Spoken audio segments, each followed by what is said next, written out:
gördük mənim Azərbaycan xalqım, idman sevən xalqım.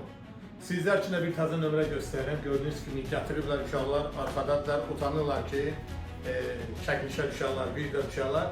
Gördüyünüz kimi 12'lik sivorludur.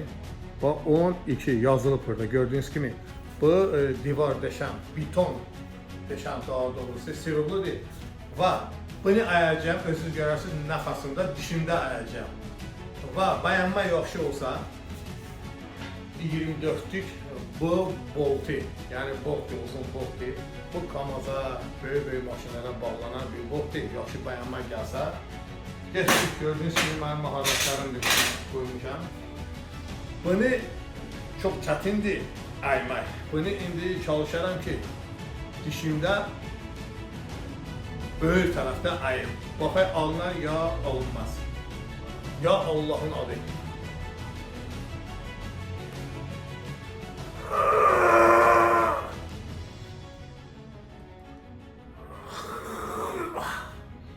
Gördüğünüz kimi aziz izləyicilər, düzdür.